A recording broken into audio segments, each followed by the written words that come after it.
Hello students, good morning, welcome to the class. In our previous class we have studied the degradation and conservation methods of land and soil. We have read about the degradation of soil, that how a soil degrade or destroyed by erosion, by pollution, etc. And now today we are going to read how we can conserve the soil. Afforestation. The planting of more and more trees conserve the soil from erosion and pollution also. Is very effective in checking soil erosion. In steeply sloping terracing help control soil erosion. On gentle slopes, contour plowing or line joins points of equal elevation checks erosion. Embankments of soil rocks may be built along through the contour to check the flow of rainwater and down slopes. So in hilly areas, if we do these types of cropping in this is a steps wise, if we cut down the mountain or field in the step wise, we can control the soil from erosion. Soil erosion often craves out deep channels called gullies. So as you can see in these pictures, these are the types of gullies. These type of gullies you can cut in slopy areas or mountain areas, so we can prevent the soil erosion. The next is farmers can reduce soil erosion from their fields by covering plowing soil and soil left bare after a harvest. This is known as mulching. Dried vegetation, straw and discarded part of the harvested crop and some of the things commonly used as mulch, substance used to cover bare soil. So after the harvest, the farmers left their fields bare land. This is the one of the major cause of soil erosion. Some farmers grow different crops in alternate rows. This type of intercropping is known as strip cropping. Usually the crops chosen to sown at different times or take different times to mature. This ensures that the whole field is never bare.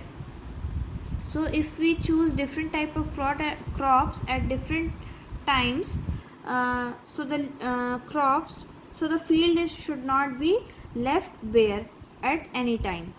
The next is shelter belts or rows of trees also reduce erosion by breaking the force of raindrops and checking the speed of winds. So if we plant trees row wise in a sequence wise, then it stop the reduce the risk of erosion and check the speed of winds also.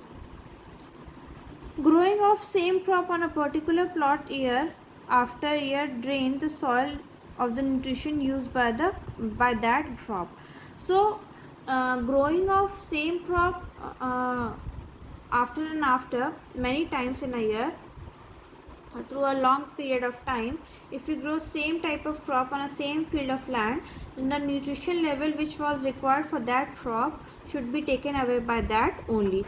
So if we grow different types of crops or two or three types of crops in the same field, this maintains the nutrition level of the field, and this is called crop rotation. It preserves soil fertility. Often crops such as legumes, which restores nitrogen to the soil through the action of bacteria living in the roots, are grown in the rotation with other crops. So if we do these type of practices these type of things, this will maintain the fertility of soil. Next is salinization. Irrigated farming in regions of poor drainage often cause salinization. The irrigation water that is not drained away from the field evaporates and the salt prevents in the water are left on the surface of soil. Although irrigation water can contains little salt, that accumulation over time can make the soil unfit for cultivation.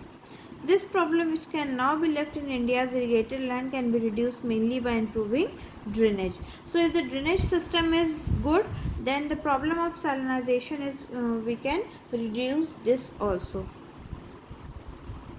Now see the water degradation and its conservation methods. Degradation. Human now use about 45 times much water as they did 3 centuries ago. Both surface and groundwater are getting depleted because we are using the fresh water, then nature can replace it. So the increasing of population and wasting of water or pollution of water increase the degradation of water. We are using more and more groundwater, and we do not give time to these natural resources to get replenished easily through the nature or through the rain system. Pollution of water is harmful for man and other organisms. Domestic waste, untreated sewage, and industrial waste, including harmful compound of metals such as lead, pollute water. In crop areas, surface runoff and water seeping through soil can offer polluting chemical fertilizers and pesticides into water sources. Mineral oils from spills and discovered salt into pollute water.